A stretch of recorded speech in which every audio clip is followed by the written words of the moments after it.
사무엘하 3장 32절에서 39절 말씀입니다.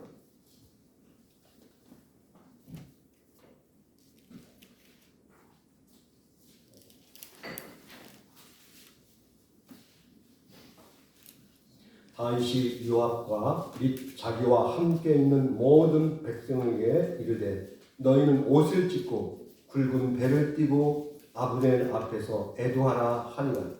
다윗 왕이 사면을 따라가 아브넬을 헤브론에 장사하고 아브넬의 무덤에서 왕이 소리 높여 울고 백성도 다 우니라.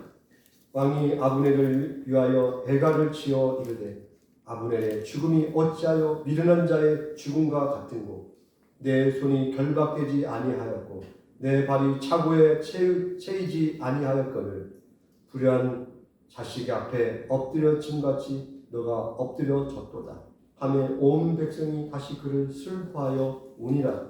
석양의 묵백성이 나와 다윗에게 음식을 권하니 다윗이 맹세하여 이르되 만일 내가 해가 지기 전에 떡이나 다른 모든 것을 맛보면 하나님이 내게 벌 위에 벌을 내리심이 마땅하니라 하며 온 백성이 보고 기뻐하며 왕이 무슨 일을 하든지 무리가 다 기뻐하므로 이날에야 온 백성과 온 이스라엘이 넬의 아들 아브넬을 죽인 것이 왕이 한 것이 아닌 줄 아니라.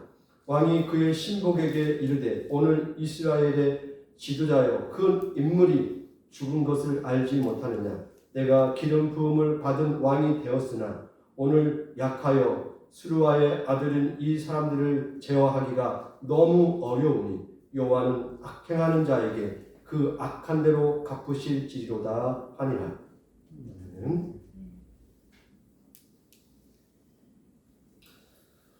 오늘 말씀의 제목은 하나님의 때와 방식이 있습니다라는 말씀입니다.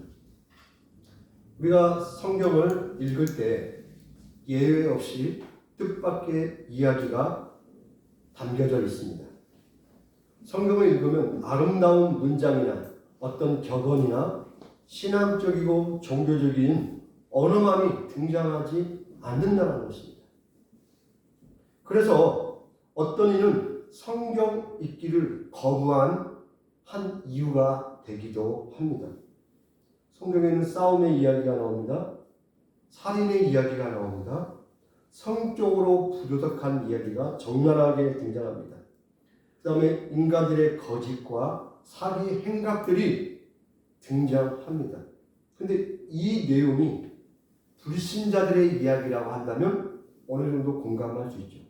그런데 하나님을 믿는다고 하는 사람들도 이 내용에 해당되어 등장을 한다는 것입니다. 성경을 읽을 때 우리가 때로는 좀 정신을 수양하고 좀 정서적인 평화를 얻고 싶고 안정감을 얻기에는 이렇게 거리감이 있는 내용들이 많이 있다는 것입니다. 좀 더 쉽게 표현하면 인간들의 이야기, 인간들의 민낯, 인간의 적나라한 역사들이 삭제되지 않고 기록되어 있다는 것입니다. 그런데 바로 이 사실 때문에 성경을 읽어야 할 이유가 되는 것입니다. 우리는 성경을 통하여 적나라하게 인간 세상을 보게 됩니다. 우리가 매일 뉴스와 신문과 인터넷, SNS를 통하여 접하는 도덕적, 정치적, 사회적, 문화적 상황에서 무엇을 봅니까? 인간의 비열함과 인간의 이 기회주의와 폭력과 전쟁과 때로는 이 종교적 타락의 세계를 적나라하게 매일매일 보고 있지 않습니까? 여러분 뉴스를 보면 기쁜 이야기가 많이 나옵니까? 우리가 욕하고 싶고 비난하고 싶은 이야기가 더 많이 나옵니까? 후자 아닙니까? 이러한 우리의 현실과 비슷하게 우리를 불편하게 하는 사건들이 성경 본문에 등장하는데 특별히 이번 주 우리가 묵상했던 본문들이 이와 같은 내용들입니다. 사무엘하 1장에서 5장 사이에 이 말씀을 읽을 때 유쾌하고 큰 은혜가 되지 않았어요. 저 개인적으로 그랬습니다. 좀 마음이 무겁고 불편했습니다. 아브넬과 요압과 같은 자들의 불의한 이야기를 읽고 싶은 마음이 없는데 읽고 이 말씀을 묵상해야만 했습니다. 이런 것이라면 정말 신문을 읽으면 되는 것이고 TV를 보면 되는 것이고 인터넷 뉴스를 찾아보면 얼마나 많이 나옵니까? 이걸로도 충분한데 이 혼탁하고 타락한 세상에서 이 더러운 이야기를 씻어내고 마음의 평화를 얻으면서 얻고 싶고 은혜를 받고 싶고 좋은 소식을 듣고 싶은데 성경에서마저 또 이 인간의 군상의 이야기를 또 들으니까 참 불편하더라고요. 왜 성경에는 이런 지저분한 이야기들이 들어있는 것일까요? 하나님이 여기서 일하고 계신다면, 이러한 상황에서도 하나님이 일하고 계신다면, 여기서 말씀하고 계신다면 왜 상황은 더욱더 복잡하게 꼬여지고 나아지지 않는 것일까요? 왜 하나님이 역사하시고 통치하신다면 이 인간들이 좀 괜찮은 사람으로 왜 나아지지 않는 것일까? 이 의문이 생기지 않습니까?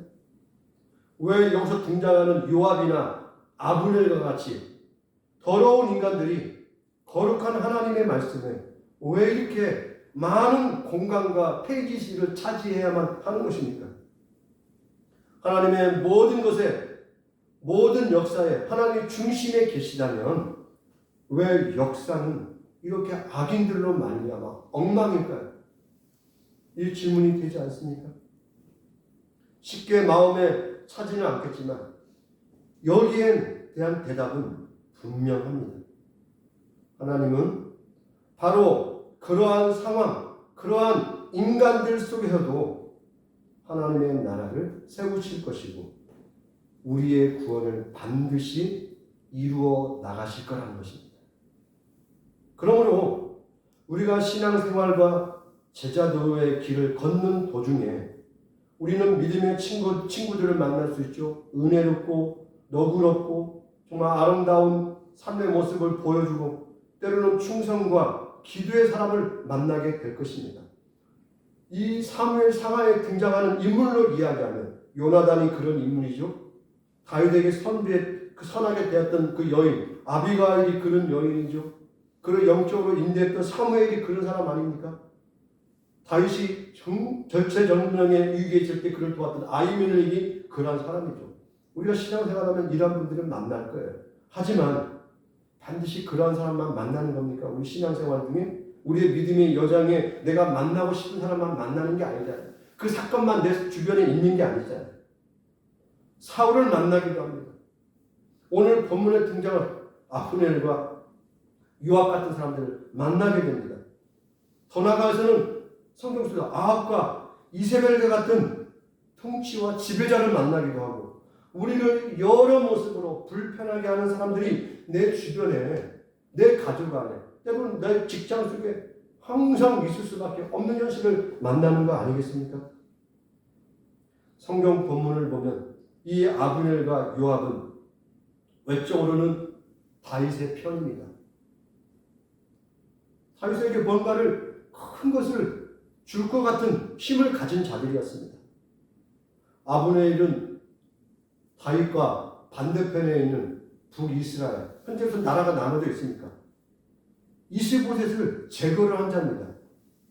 가장 최고의 정적인 이스보셋을 제거해 준 자예요. 다윗 입장에서는 고맙죠. 제가 정치인이라면 얼마나 고맙습니까? 나의 최고의 라이벌 정적을 죽여줬으니 얼마나 고맙습니까? 그래서 그 사울의 왕국을 다윗에게 바치려고 그 나름대로 대단한 정치적인 또 외교적인 수단을 동원하여 다윗을 도운 자예요. 우리 시각으로 보면요. 반대로 요압은 누굽니까? 다윗과 광야로부터 항상 다윗 편에 서서 열심으로 충성한 자입니다. 근데 무엇이 있습니까? 요압에게는 자신의 권력과 지위를 위협하는 방해물이 있다면 다 죽여버리는 거죠. 그게 누구예요? 아브넬을 죽여버리는 거죠. 오늘 사건은 뭡니까? 그 아브넬이 요압에게 암살당하고 난 이후에 다윗의 반응을 기록해낸 성경인 것입니다. 그는 내 권력, 내 지위를 방해하는 자라면 신속하게 처단하기를 두려워하지 않는 자였어요. 왕하고 어떤 중요한 결정을 하고 국가의 미래를 진행하려고 준비한 아브넬이었어요. 그를 죽여버렸다는 것입니다. 이러한 혼란기를 이용하여 또 어떤 일이 등장합니까? 앞 사건을 보면 사울의 아들 이스보셋 아래에서 두 군 지휘관이 있었어요.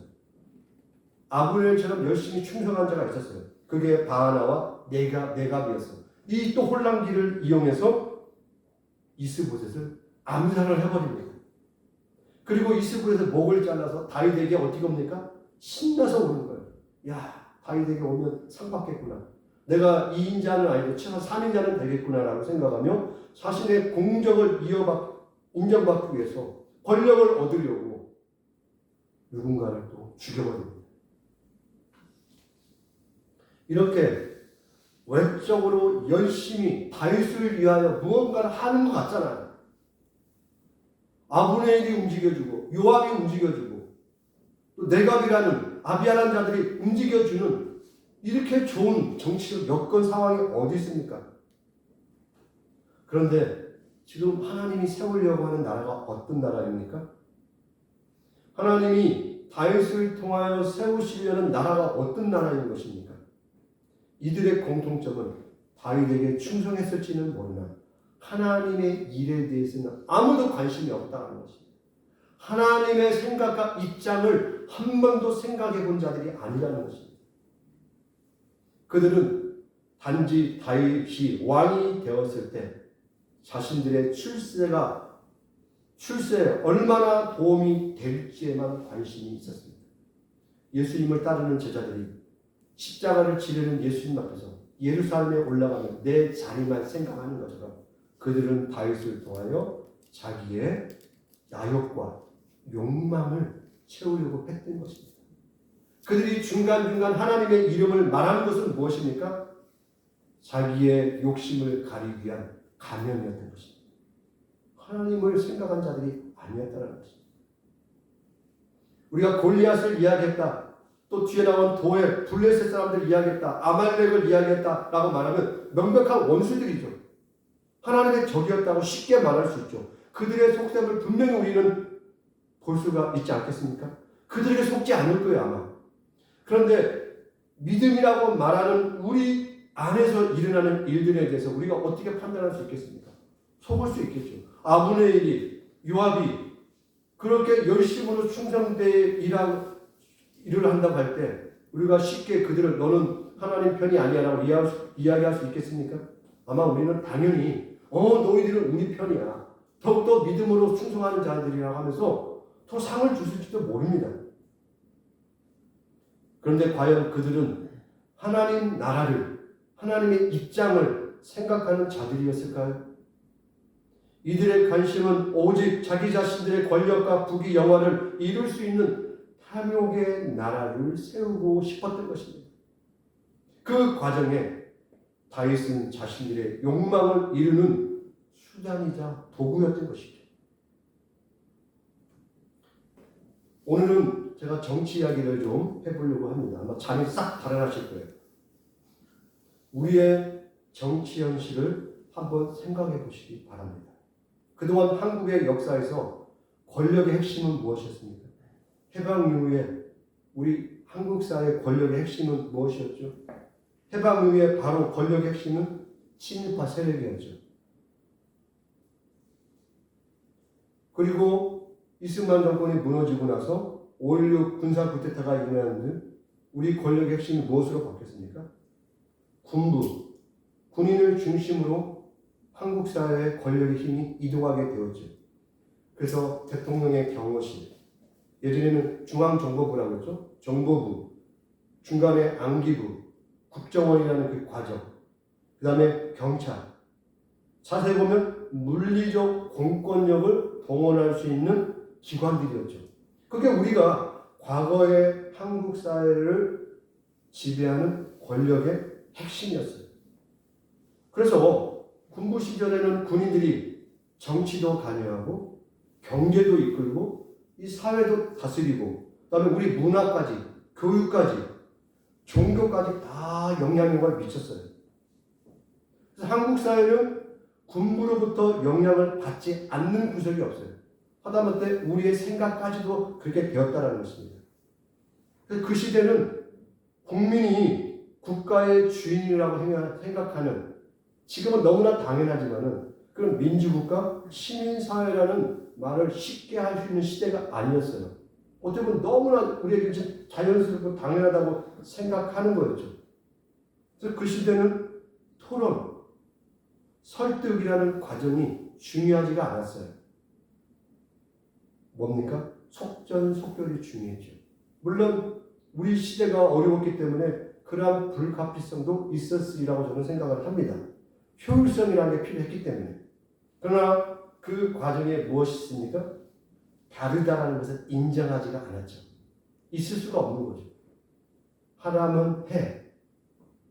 너무나 효율적이죠. 하라면 해 할 때 그냥 안에서 그대로 움직이는 거죠. 1인 지배와 같은 상황인 거죠. 북쪽은 김일성을 중심으로 1인 지배가 이루어지는 것이고, 이쪽은 군부를 중심으로 한 통치자가 쿠데타를 일어서 박정희라는 한 대통령이 1인 중심의 지배가 이루어지는 것이죠. 형태는 다르지만 결국 1인 지배 사회가 되어버렸던 것입니다. 이제 어떤 시대가 되었습니까? 문민정부의 시대가 됐죠. 그래서 소위 말하는 법치의 시대를 우리가 맞이하게 되었습니다. 그러니까 법으로 통치하라 라는 거 아니겠습니까? 그래서 그동안 우리가 군부 독재, 국정원, 기무사, 이 경찰개혁 이러한 부분들을 면면하게 개혁하려고 하지 않았습니까? 그래서 우리가 이제는 군부 독재란 말을 하지 않죠. 그 다음에 국정원 개혁을 통해서 이제는 더 이상 예전 같은 것을 할 수가 없습니다. 기무사, 그 다음에 경찰개혁, 우리가 눈에 가시적으로 이룰 수 있는 부분을 다 이뤄냈죠. 어느 정도. 이제는 그걸로 우리가 고민하지 않는 시대에 살고 있는 것이죠. 그런데 변치 않는 딱 한 권력 집단이 남았는데 그 권력 집단이 뭡니까? 검찰 권력이죠. 유일하게 한국 사회 속에서 그들에게 수사권과 기소권을 두 개를 다 가지고 있습니다. 여러분 생각할 때 이럴 거예요. 아니 검사가 수사하고 기소권 갖는 거 당연한 거 아니야 라고 생각하는데, 검사라는 것은 수사하는 집단이 아니에요. 그냥 기소만 하면 되는 거예요. 경찰이 수사해서 가져오면 이 수사가 잘 됐는지, 이걸 기소해서 이 사람이 정말 정당한 죄의 판결을 받을 수 있는 건지에 그 판단만 해주는 거예요. 법률가의 수사기관이 아니라 국민의 인권을 지켜주는 법률 집단이라는 것이죠. 그런데 그 집단이 수사권을 가지고 힘을 휘두르게 되면 어떻게 됩니까? 문제가 되는 거예요. 그리고 기소권까지 가지고 있으면 어떻게 됩니까? 자기들은 법으로부터 자유하게 되는 거죠. 그럼 검찰을 누가 수사하고 검찰의 문제를 누가 다스립니까? 그동안 우리가 그 문제 때문에 뭐가 이상하다라고 생각하지 않았나요? 자신들은 죄를 지어도 처벌할 수 없는, 스스로가 셀프 서비스를 기다려야만 하는 그런 상황에 있다는 것이죠. 그러니까 우리는 그걸 너무나 자연스럽게 당연한 것처럼 생각한 것이죠.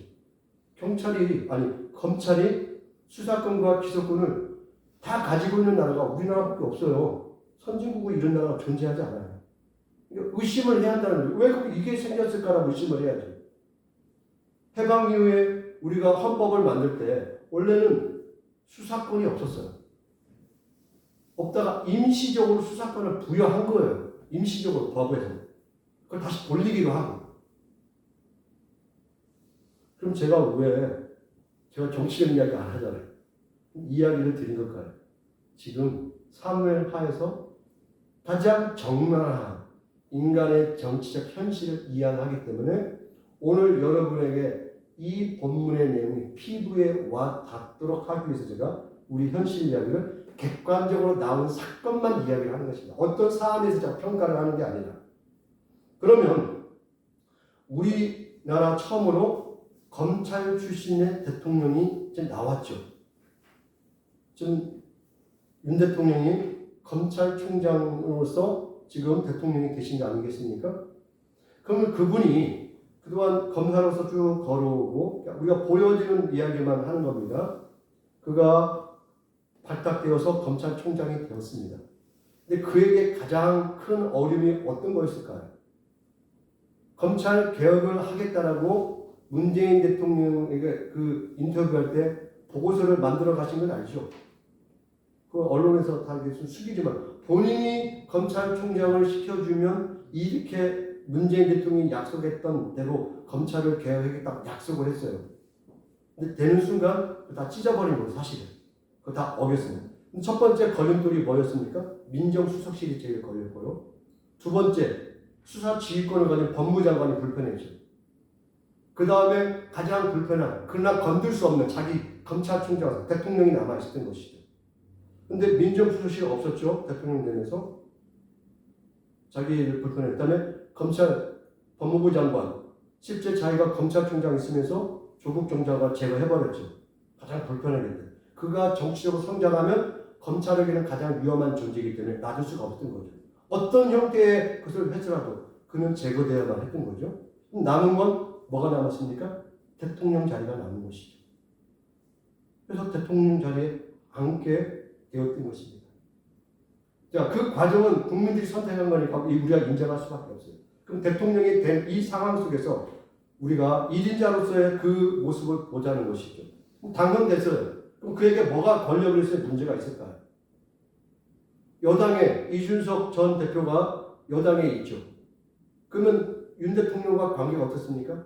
권력 문제에서 가장 암초가 되는 것이죠. 왜 그렇습니까? 그가 계속 당대표를 이렇게 되면 차기 총선에 공천권을 갖게 되는 거예요. 그럼 어떻게 됩니까? 지금 야당이 다수당인데 자기 공천권에서 자기가 다수당이 다시 지금 여당이 다수당이 돼야 할 텐데 그때 힘을 갖기 위해서 어떻게 합니까? 자기가 원하는 사람들이 공천권을 가져야겠죠. 그러면 이준석 전 대표는 그 자리에 있으면 안 되는 거예요. 불편한 존재인 것이죠. 그러면 이제는 야당으로서 누가 있습니까? 선거할 때부터 이재명 대표가 불편한 존재인 것이죠. 또 차기 대선에 분명히 나올 거거든요. 그러면 그에게 지금 가장 불편한 게 뭡니까? 한당 남은 것은 국회 권력이에요. 국회가 다수당이 아니란 그 사실 때문에 지금 자기가 마지막 최고의 정점의 권력을 누릴 수가 없는 상황인 것이죠. 정치 세계에서는 어떻게 합니까? 당연히 누가 청산의 대상입니까? 이준석과 이재명은 최대의 걸림돌인 것입니다. 이걸 저 어디를 제가 보고서 이걸 하는 게 아니라 제가 개인적으로 판단하고 분석한 내용인 것입니다. 그래서 지금 수사 상황을 보십시오. 이준석 대표는 어떻게든 길을 쓰든 뭐 어떤 내용이 되든 반드시 쫓겨날 것입니다. 그럼 다음으로 남은 사람이 누굽니까? 야당의 이재명 대표밖에 없죠. 그래서 대장동 뭐 그렇게 들었던 뭐 백현동, 저는 성남에 이런 동이 있는지도 몰랐어요. 대장동, 백현동 개발 사건. 이 정도 하면 돈 먹었을 거야. 아무리 뒤져도 돈이 안 나오잖아요. 그럼 좀 묶고 할 텐데 뭐로 묶습니까? 그냥 배임밖에 없는 것이죠. 배임이라는 것은 그냥 코에 붙이면 코걸이고 귀에 붙이면 귀걸입니다. 그 정도는 저도 압니다. 그리고 선거법 위반. 이제 안 털고 나오면 어떻게 합니까? 식구를 털어야죠. 그 안에 김혜경 씨. 저는 이 법인카드가 엄청난 돈인 줄 알았어요. 처음에. 왜 이렇게 이걸 못했을까 보니까 78,000원이더라고요. 고발된 게. 그것도 78,000원. 개인 돈을 냈더라고요. 나머지 사람들 걸 법인카드로 결정했더라고요. 여러분, 도지사나 대통령 부인이 법인카드 들고 다니면서 본인이 결제합니까? 가만히 생각 한번 해보세요. 객관적으로. 저는 저도 이해가 안 돼서 왜 이럴까. 그래서 제가 가만히 옛날 홍대표 대표가 떠오더라고요. 그 사람 4천만 원 특활비 남은 거 자기 와이프한테 갖다 줬잖아요. 대놓고 TV에서 이야기할 정도로. 아무런 법적 조치가 없었잖아요. 제 기억에.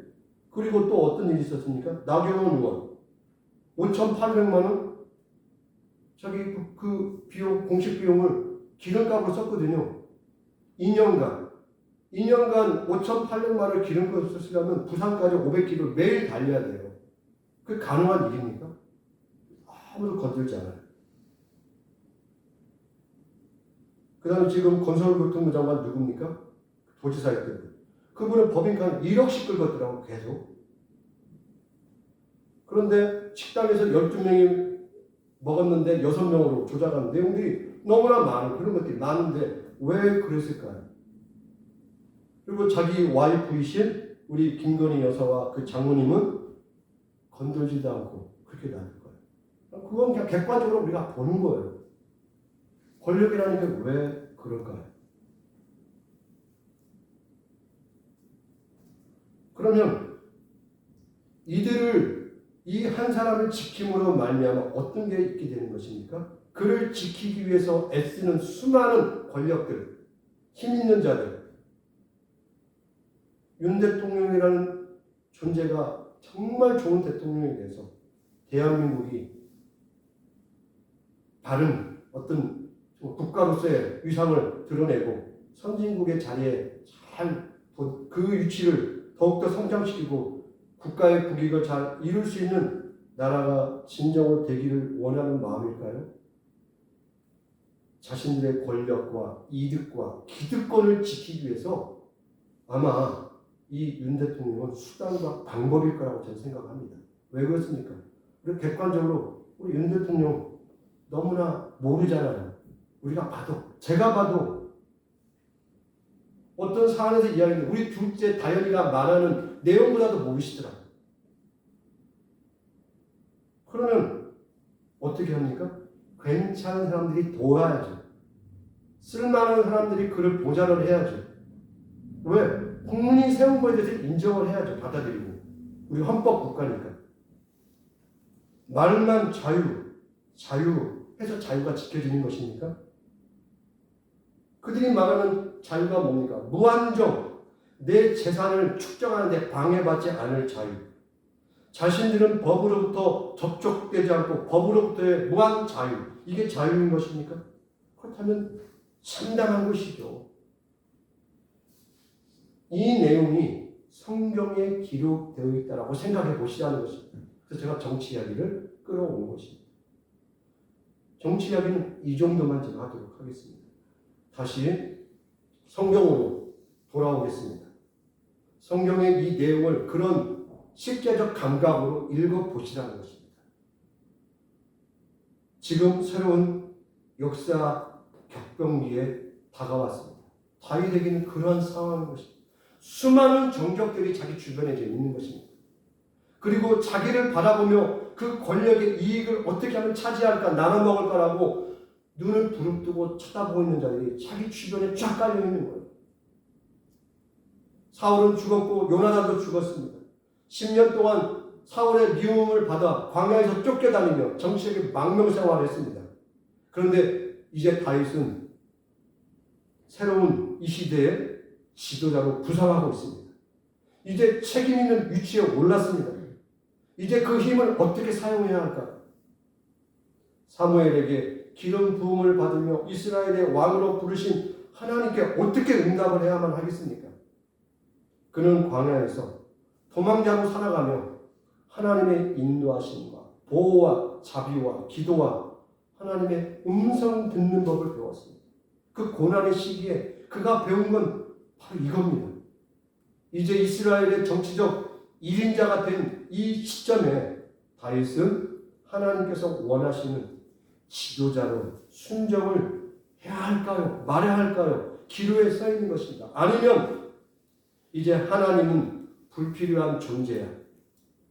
이제 하나님은 내가 원하는 권력에 방해되는 존재라고 하나님을 밀어버리고 아브넬과 요압 같은 자들과 함께 권력을 나눠먹으면 되는 것입니다. 그러므로 우리는 이 성경을 읽으면서 이 질문을 하지 않을 수가 없는 것입니다. 우리가 성경 뒷이야기가 아직 모른다면, 모르고 있는 상황이라면 이 질문을 당연히 하겠죠. 이제 과연 다윗은 하나님의 뜻에 합당한 나라를 세우기 위하여 하나님의 방식과 뜻을 따라 순종할까라는 질문을 하지 않겠습니까? 이런 정치적 형국이 벌어지고 있는 상황 속에서 과연 다윗은 어떠한 선택을 할 것인가? 이 질문을 하지 않겠습니까? 당연히 하겠죠. 이러한 시점에 아브넬과 요압은 너무나 당연하게 이제 더 이상 하나님의 도움은 필요하지 않습니다라고 결론을 내린 자들입니다. 자신들에게 권세가 주어졌습니다. 그래서 자신들의 힘과 권력으로 하나님 나라를 세울 수 있다고 생각했던 자들이에요. 힘들고 고통스러울 때 도와줬던 하나님은 이제 귀찮아졌어요. 다시 구질구질한 삶의 방식으로 살고 싶지 않았어요. 신약으로 말하면 십자가 지고 살고 싶지 않았다는 것입니다. 이제 십자가 내던지고 좀 빛가번쩍하게 살고 싶었어요. 멋진 영웅으로, 이 시대의 용사로 사람들에게 자신을 과시하고 싶은 권력욕에 불타오르는 자들이었다는 것입니다. 이러한 두 사람의 태도로, 이러한 마음으로 다윗에게 몸바쳐 충성을 한 것입니다. 그러나 요압과 이 아브넬은 다윗의 마음과 영혼에는 아무런 관심과 이해를 하려고 하지 않았습니다. 오늘 다윗이 이 우려야만 했던 이 상황, 아브넬의 죽음 앞에서 우려했던 이런 상황에서 조금도 그들은 다윗의 영혼에, 하나님 앞에 그가 생각했던 영혼의 관심에 그들의 시각은 조금도 가지 않았다는 것입니다. 그들은 평화와 관련된 것을 혐오했습니다. 그들이 원하는 것은 권력과 힘과 정복이었습니다. 그 무엇보다 하나님을 생각하지 않았습니다. 하나님 나라를 생각하지 않았습니다. 그래서 요압과 아브넬은 정의와 평화와 사랑을 향한 다윗의 노력에 끊임없이 방해를 했던 것입니다. 다윗은 하나님을 경배하고 거룩을 추구하는 삶으로 사람들을 인도하지만 요압은 다윗의 삶을 무척이나 어렵고 힘들게 만드는 존재로 계속 역할을 해 나갑니다. 그런데 바로 이러한 혼돈의 시간 속에서 하나님의 뜻이 이루어진다는 사실을 기억했으면 좋겠습니다. 우리를 너무도 힘들게 만들고 당하게 하는 아브넬과 요압 같은 자들이 우리 주변에 있을 수 있습니다. 근데 그들 속에서 하나님이 일을 하신다는 것을 기억하셨으면 좋겠습니다.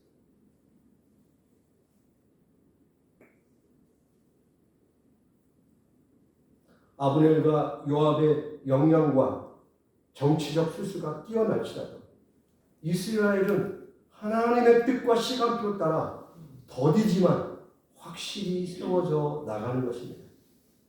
인간은 자신의 지혜와 권력과 인정력과 질투와 탐심에 사로잡혀서 자신들이 원하는 결론을 내리려고 하지만 하나님은 결코 인간의 어리석음에 주님의 나라를 맡겨버리지 않는다는 것입니다. 인간의 악과 회방은 그저 하나님 나라의 불소식의 일뿐입니다. 우리는 공동체 내에서 사적 이기심과 자기의 존재성 과시와 주도권을 갖기 위해서 싸워서는 안 됩니다. 하나님의 사랑과 평화와 신앙을 훼손해서는 안 된다는 것입니다. 우리의 수단과 방법에 의존하지 않고 하나님의 약속과 섭리를 믿고 천천히 한 걸음 한 걸음 따르는 것입니다. 십자가 지고 뛰어갈 수 있습니까? 십자가를 지는 순간 천천히 숨 한 모금 한 모금 쉬면서 따라가는 것입니다. 다윗은 모략과 폭력이 난무하는 이 세속적 정치 무대에서 묵묵히 하나님의 때를 기다렸습니다.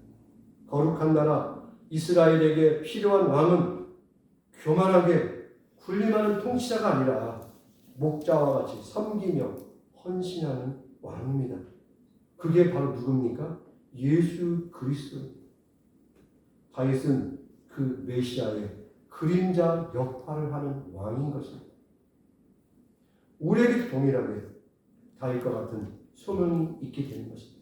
우리를 통하여 예수 그리스도가 어떤 메시아인지를 드러내는 그림자인 것입니다.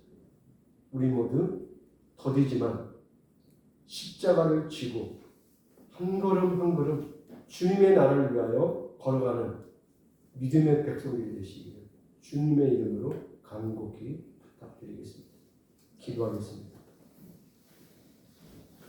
사랑의 아버지 하나님, 우리는 성경을 통하여 우리 인간 세상의 속살들을 다 보게 되었습니다. 가깝게 우리의 정치의 현장은 매일매일 우리가 확인하고 볼 수밖에 없는 비극들이 펼쳐지고 있는 현실입니다. 과연 이 속에서 하나님 나라, 하나님의 뜻, 하나님의 역사가 과연 펼쳐질 수 있을지 우리는 의문하지 않을 수가 없습니다. 과연 이 세상 속에서 우리가 무엇을 생각하고 무엇을 기억하며 하나님 나라의 백성으로서의 삶을 살아내야만 하는 것입니까? 악이 지배하고 권력이 지배하고 힘이 난무하는 이 세상 속에서 과연 예수 그리스도의 사랑과 은혜가 설득이 될 수 있을까요?